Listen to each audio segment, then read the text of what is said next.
Olá, é o Mais Saudável chegando com muita informação para deixar a sua vida mais leve, com mais disposição e saúde. Muito obrigada pela sua audiência. No programa de hoje nós vamos trazer histórias de pessoas que enfrentam o preconceito e um dos assuntos aqui é inclusão social. Tem ainda a turma da maturidade ativa que se diverte nas aulas de teatro. Mas antes vamos falar sobre uma das alternativas para a perda de peso e controle de doenças. A obesidade é um problema que preocupa os especialistas. Os dados do Ministério da Saúde mostram que 18,9% da população acima de 18 anos, aqui nas capitais brasileiras, é obesa. E a cirurgia tem sido uma opção para perda de peso e tratamento da diabetes. Esse é o assunto do nosso quadro Espaço Saúde.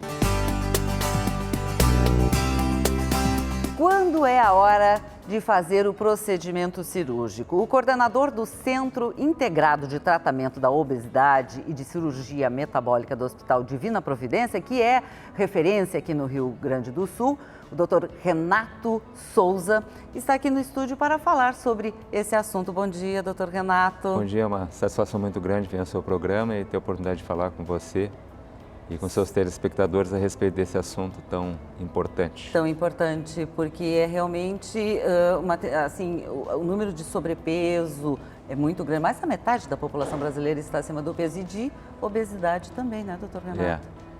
A obesidade hoje atinge um percentual muito alto da população brasileira. Mais de 20% dos brasileiros hoje apresentam algum grau de obesidade. E isso tem consequências graves em relação à saúde, não é mesmo? A obesidade hoje é um problema de saúde pública no país e no mundo ocidental, né? A obesidade tem uma relação direta com várias doenças, né? Se destacam a hipertensão, diabetes, a dislipidemia, doenças articulares, problemas hepáticos, a evolução para doenças cardíacas e pulmonares, enfim, uma série de doenças se associam com o excesso de peso, né? E aí muitas pessoas procuram a cirurgia. E hoje se fala em cirurgia bariátrica e se fala na metabólica. Qual é a diferença entre elas? A cirurgia bariátrica, ela é desenvolvida já há muitos anos, né? Há cerca de 50 anos existe a cirurgia bariátrica. Houve um desenvolvimento muito grande, é claro, nos últimos 20 anos, em decorrência do desenvolvimento tecnológico. E a cirurgia bariátrica, propriamente dita, ela visa basicamente a diminuição do peso, com isso prevenir e tratar doenças relacionadas à obesidade. Se verificou, contudo, que a cirurgia bariátrica tinha uma ação muito grande nos pacientes diabéticos, com resolução de algumas doenças e com melhora importante, significativa na maioria desses pacientes que apresentavam diabetes que eram submetidos à cirurgia bariátrica. Então, a cirurgia metabólica, propriamente dita, ela visa tratar a doença metabólica, na qual se destaca o diabetes. E quem está indicado para fazer a metabólica? Qualquer pessoa com diabetes? Não, não necessariamente. Existem alguns critérios de indicação, né? Hoje existe uma regulamentação bem definida, na qual os pacientes que têm o índice de massa corporal, que é a divisão do peso pelo quadrado da altura maior que 35 com diabetes, têm indicação para cirurgia. E existem hoje já alguns trabalhos científicos que demonstram que pacientes com IMC acima de 32 também se beneficiam do procedimento, pacientes com diabetes. Essa regulamentação hoje está já corroborada pela Sociedade Brasileira de Cirurgia Bariátrica e Metabólica e está em trâmite para participar do rol autorizado pela Agência Nacional de Saúde. Quais são as técnicas usadas para a metabólica? São as mesmas na bariátrica ou cada caso é um caso? Hoje em dia, no Brasil, existem 4 técnicas que são regulamentadas para cirurgia bariátrica.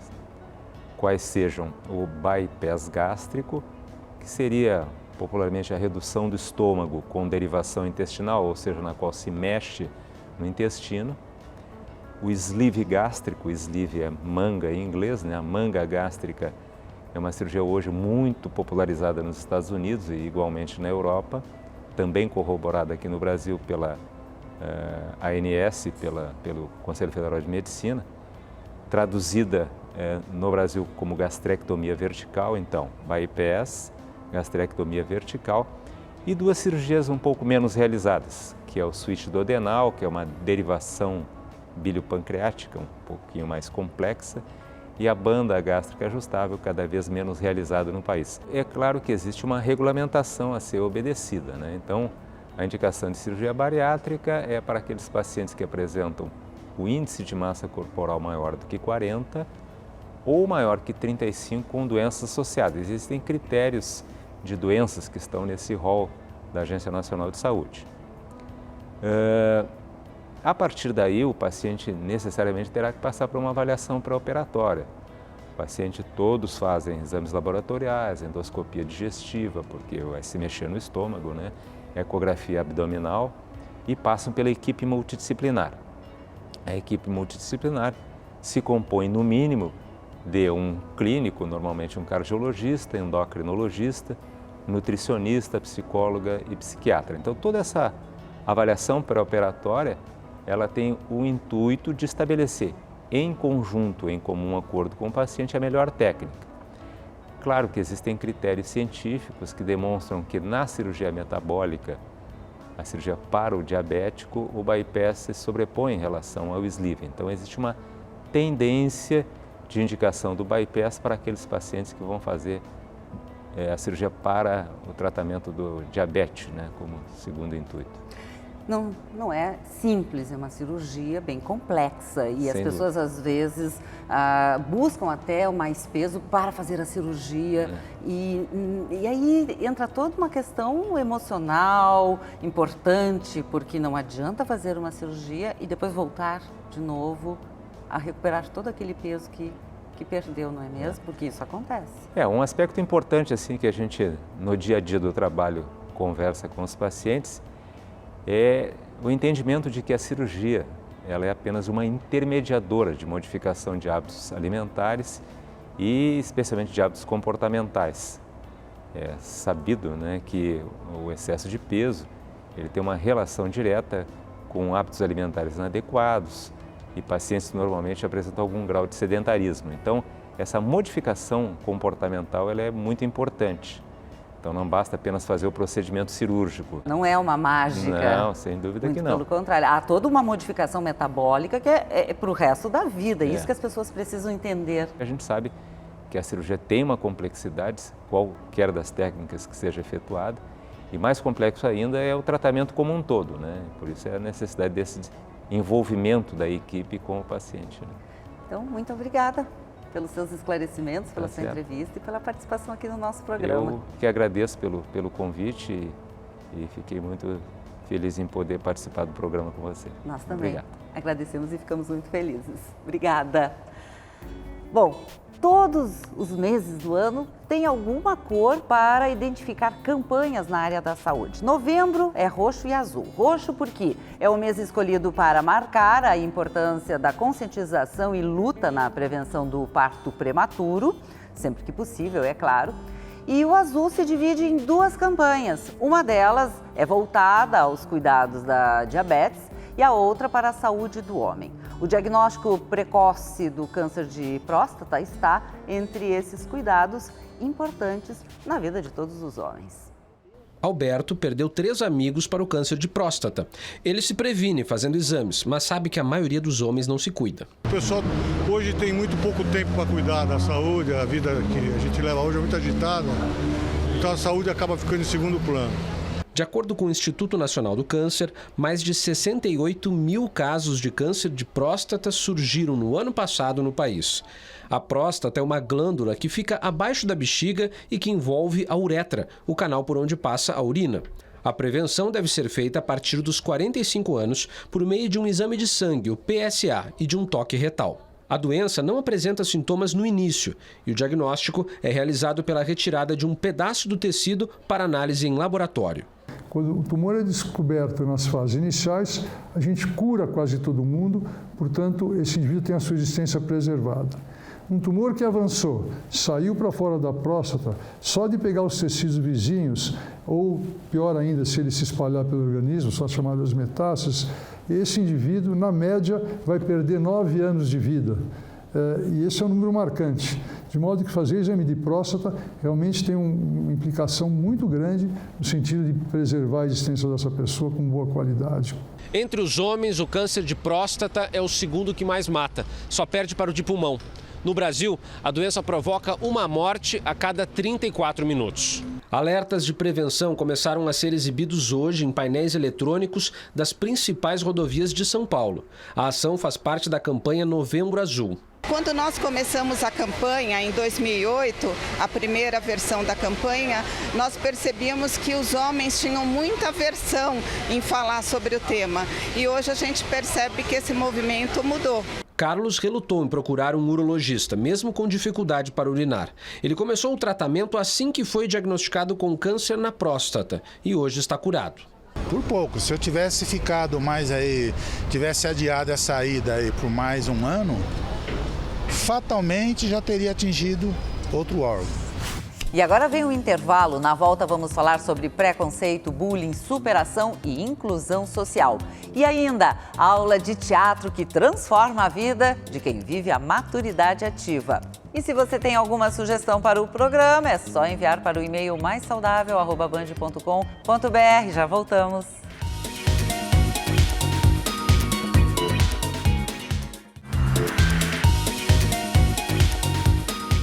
Estamos de volta aqui no estúdio, a ilustradora Cristine Gerbot e a jornalista Lelei Teixeira. Mulheres que trazem suas histórias e mostram a força que elas encontram para superar preconceitos. Tudo bom, gurias? Tudo. Obrigada pela presença de vocês, para a gente poder discutir esse assunto que é tão importante, não é mesmo? Preconceito, e hoje se deu um espaço à inclusão social, que antes foi bem difícil, na época de vocês, não é mesmo? Foi bem difícil. Eu acho que não se falava antes, assim. A gente sofria o preconceito, calada, a gente mesmo se reprimia, porque era uma coisa que ninguém falava.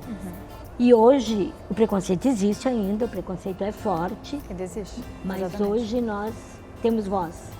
Exatamente. Hoje tem vários canais de comunicação para se falar, que antigamente não se falava, né? E até quando se falava em família, se dizia, é coisa de criança, ou no meu caso, né? Pois é, conta um pouquinho como é que foi a tua história. Pois é, a minha história foi um pouquinho complicada, porque eu fui no colégio francês, lá no Rio de Janeiro, né? Então, assim, já tinha toda aquela questão cultural que era bem diferente, mas até aí tudo bem, né?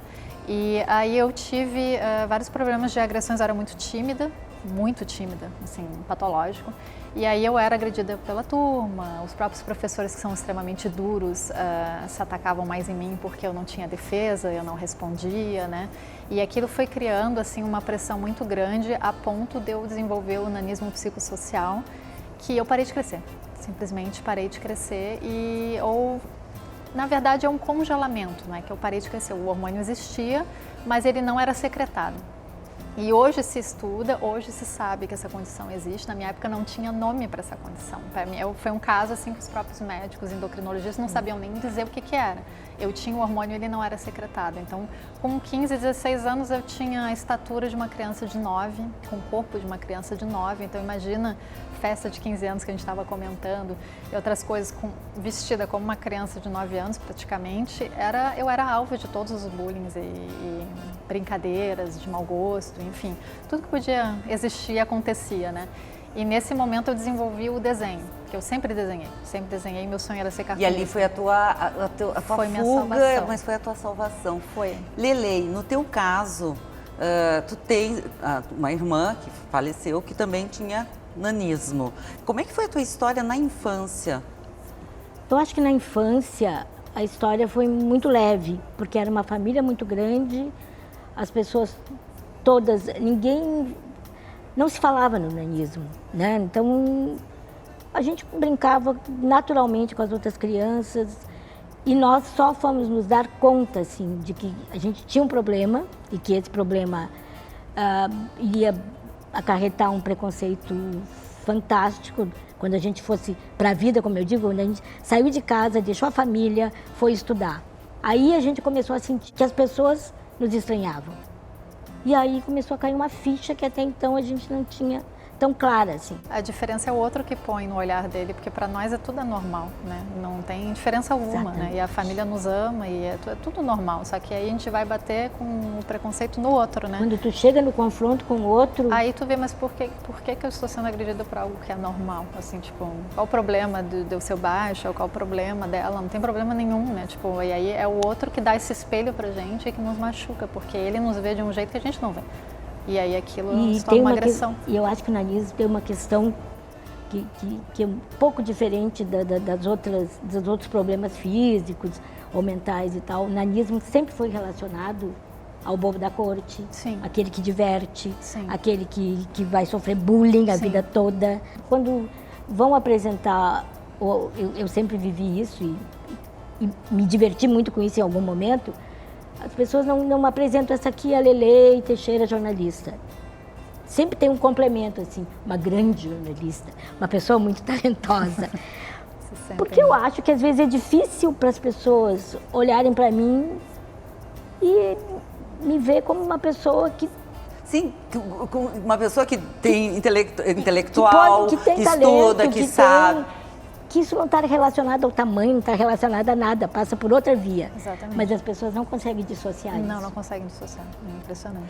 A Cristine, por exemplo, é talentosa também na área da ilustração. Eu quero mostrar o meu presente aqui para todo mundo. Olha que coisa mais querida. Ai, que lindo. A Crica. É a Crica. A personagem desenvolvida, então... Pela Cristine, exatamente nessa fuga, fuga. É linda. E a Crica foi desenvolvida realmente nesse período de escola, como você falou, uma fuga. E eu comecei a fazer uns quadrinhos e botar na escola de modo misterioso, assim, sem que ninguém me visse pendurando no corredor da escola. E aí juntava um monte de gente para ver, achava o máximo, e dizia, será que essa pessoa vai botar amanhã mais quadrinhos? Eu fazia mais quadrinhos e botava, então eu virei a cartunista misteriosa da escola. E aquilo foi me enchendo, assim, de uma emoção e de uma coragem, porque eu dizia assim, não, eles estão me vendo, eu não sou mais transparente, né? E eu costumo dizer sempre que a nossa saída, minha e da minha irmã, foi através do estudo, assim, Sim, e através da arte. Quer dizer, a gente sempre gostou muito de cinema, teatro, e sempre estava envolvida com alguma coisa ligada à arte, que foi, eu acho, que a nossa grande salvação, assim. O caminho que a gente seguiu, nós fomos levadas pela arte em grande parte dos momentos. Que esse desenho... Todo mundo acha bonitinho. Então, mesmo aquela pessoa que estava me agredindo se tocou pelo desenho. Olha então, só. Ela derruba realmente muros de preconceito. Eu vi a força do desenho nesse momento, assim. E que se transformou hoje no teu trabalho. Exatamente, né? exatamente. Tu já tens o teu livro publicado? Não, ele está sendo... Eu já terminei o texto e ele está a caminho de ser finalizado, né? E nos meios, nas mídias sociais, as pessoas se comunicam contigo. É coisa mais amada essa personagem criou, tem vida própria. É incrível o engajamento, porque esse ano eu tirei ela da gaveta. Eu disse, a Crica tem que nascer, chega, né? Ela, na verdade, ela já foi o tema do meu TCC na França, né? Eu tive menção honrosa do Ministério da Cultura francês, acharam o projeto incrível. E depois foi montar a agência, filho, aquela coisa toda, né? E eu botei na gaveta. E eu falei, não, agora a Crica tem que existir, vamos embora. E aí botei ela pra rua e disse, seja o que Deus quiser, vai minha filha, vai, anda, vai viver, brilha, né? E aí a Crica foi. E eu comecei a ter um feedback de pessoas que sofrem bullying, porque meu desenho não trata disso. Mas as pessoas começaram a dizer, teu desenho me deixou mais feliz hoje, estou vendo as coisas de uma outra ótica, porque a minha ideia é rir da desgraça mesmo. Mas isso é interessante também, porque eu acho que a minha saída foi pela escrita. Viu? Também é arte. Eu comecei a escrever, depois que a minha irmã morreu, principalmente, que eu acho que eu perdi uma interlocução fundamental, porque a gente tinha o mesmo problema e a gente conversava muito sobre isso. Depois que ela morreu, eu me senti assim, absolutamente sozinha, solitária nessa vivência, e eu comecei a escrever. E agora? E a minha escrita repercute muito também. Eu recebo muito retorno pessoas, né? de pessoas que vivem situações semelhantes e me dizem, aquilo que tu disse eu sinto cotidianamente e tal. Antes de encerrarmos, eu gostaria que tu mostrasse a cartilha. Pois é, essa cartilha, ela é, para mim, assim, a Velvet, que escreveu a cartilha, ela tem um filho com nanismo. E aí ela, observando o filho, escreveu essa cartilha, que é absolutamente simples e absolutamente genial, porque ela coloca a criança na dimensão dela. Ela mostra a diferença e mostra que tu, com a tua diferença, pode conviver harmoniosamente com outras crianças, e é uma maneira das crianças entenderem o nanismo. O preconceito começa aí. Se os pais não são preconceituosos, seus filhos... O preconceito não está na criança, o preconceito está no adulto. Exatamente. Ele pode Então é a partir É o daí... adulto que aponta, que diz, olha lá, a criança não tem preconceito. A criança é curiosa, mas ela não tem preconceito. E se na escola trabalham, e se em casa tem, pode reverter, inclusive, em situações de preconceito dos pais, né? A própria criança pode fazer isso. A própria criança faz isso. Muitíssimo obrigada, adoraria continuar conversando com vocês. Foi também. maravilhoso, obrigada mesmo. Obrigada, foi ótimo. E agora nós vamos mergulhar na arte de improvisar, interpretar e fazer teatro com a turma da Maturidade Ativa do SESC. Teatro é saúde!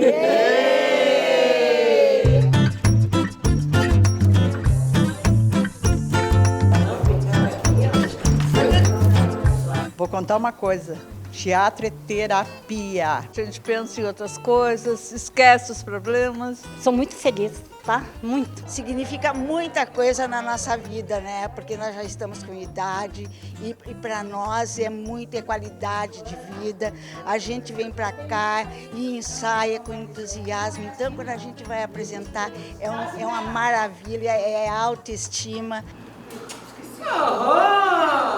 Então é aqui que tu vem se divertir sem mim? Maricete! É aqui que tu dá tuas fugidinhas? É uma troca, assim, de experiências, troca de amizade. A gente faz uma amizade, assim, que eu não sei, quando chega férias, a gente sente falta do grupo. Aqui a gente se diverte, a gente se descontrai, sempre tá numa boa, então nós somos felizes aqui. Beatriz, chamada carinhosamente por todos de Bia, foi quem plantou a sementinha das aulas de teatro aqui no SESC. Isso aconteceu lá por volta de 2005, espaço que ganhou força com o passar do tempo. Hoje são 14 pessoas que se encontram toda semana. É aquele momento em que ela se solta, assim, né? Eu acho que a gente pode brincar, faz movimentos de perna, porque todo mundo dói a perna, dói a coluna, dói não sei o quê. E aquele movimento, então, facilita bastante, assim. A gente precisa adaptar a condição física deles, né? O exercício físico, a gente precisa reduzir os movimentos que são mais dinâmicos, mais explosivos, por exemplo, a gente não pode utilizar, a gente diminui. Tem que ter os exercícios de pausa, trabalho de respiração, trabalho de voz, trabalho de memorização, trabalho de consciência corporal mesmo, que os exercícios sejam mais reduzidos, né? Teatro para mim é vida, é saúde, é alimento da memória. Bia é a autora de todos os textos que são encenados pelo grupo. Fiz em torno de umas 20 Entre peças e esquetes. Essa peça agora é La Maison du Plaisir. É uma continuação do Asilo dos Prazeres. Era um grupo de quengas que tinham dificuldades e elas trabalhavam para melhorar a situação. E agora elas estão ricas. Então, é La Maison du Plaisir. Ela trata muito dessa coisa atual, da política atual. Né? Na época, quem era deputado, agora é um senador. E a gente, então, faz toda uma enrolação com o senador para ganhar um dinheiro dele. Os meus textos todos, eles têm um pouco de humor. Qual é o teu personagem? É o Marcão, o que presta conta com o cabaré, com tudo, né? Que paga a conta e recebe, paga tudo. E arruma alguma quenga também pro cabaré, né? Ah, esse é o teu personagem. Esse é meu personagem. Tu tá gostando desse personagem? O que eu vou fazer, né? Fazer uma quenga, já imaginou alguma vez na vida? Nunca. E é difícil? Ah, eu tô achando. Por quê? Não sei, até o cabelo, assim, bota o cabelo pro lado, eu nem sei fazer isso. Como é que é esse estudo para chegar a esse personagem, uma Kenga? Gente, olha, tem que fazer uma mudança de cabeça na hora, assim, meu Deus. A gente é muito puritana, né? Então, mas aí a gente vai deixando pros lados, né? Não é a gente, né? É o personagem, né? Então dá pra gente fazendo. Aos poucos a gente vai indo, vai aprendendo. No momento que a gente assume um personagem, a gente procura atuar como aquela pessoa, né? A gente deixa de ser a gente mesma para ser outra pessoa. Isso é muito divertido. Na questão da terceira idade, eu acho que o grande ganho do teatro é o trabalhar a memória. Tu perde o sono à noite, tu passa o texto todo na tua cabeça. Eu decoro o texto assim à noite. Não memorizo facilmente, não. Mas acontece quando chega na hora, entendeu? Baixa o santo, daí sai, sem eu menos esperar. O teatro, para mim, nasceu comigo, entendeu? O teatro trabalha muito jogos de improviso, jogos de criação de cena. Então, a minha ideia vai ter que confluir com a tua ideia. Eu vou aceitar a ideia do outro, ouvir ela, aprimorar ela. O teatro exercita isso, a nossa expressão, a nossa forma de nos colocar no mundo. 2 anos que eu estou aqui. Tá, me encontrei aqui, o pessoal legal, professores maravilhosos, a turma toda muito boa, entendeu? Então, cada vez que eu venho para cá, eu me sinto que eu enriqueço mais, tá? É muito bom. 10 anos que nós estamos fazendo teatro aqui no Sesc, né? Isso aqui é uma família. É maravilhoso estar aqui dentro. Não tem, é indiscutível. Os anos podem passar, mas a gente continua com essa Se energia. divertindo, com essa energia jovial, ela está dentro de nós, né? No nosso espírito e não só no nosso corpo. Mas para isso a gente precisa exercitar, perceber que o teatro é um caminho. É um caminho e acho que é mais do que um caminho pessoal, ele é um caminho de exercício coletivo e a gente precisa disso, né? Olhar o outro. Olhar o outro, auxiliar o outro, aceitar o auxílio. E perceber que pode fazer personagens que seriam o outro e aí... Exato, fazer essa roda de conhecimento, né? A gente elogia e analisa o outro quando a gente interpreta a situação do outro, né? Sem julgar. Sem julgar, nos conhecendo. Deixa a vida me levar, vida leva eu. E o programa de hoje vai ficando por aqui. Quer rever todos os conteúdos do Mais Saudável? É só acessar o canal da Band no YouTube. Acompanhe também o Instagram e a nossa página no Facebook. O programa reprisa domingo, 7 horas da manhã e segunda, 1h30 da tarde. Agora, na sequência, quem está chegando? Alejandro Maló. E eu volto sábado que vem, 9h30, aqui na tela da Band. Um ótimo final de semana para você. Beijo. Tchau.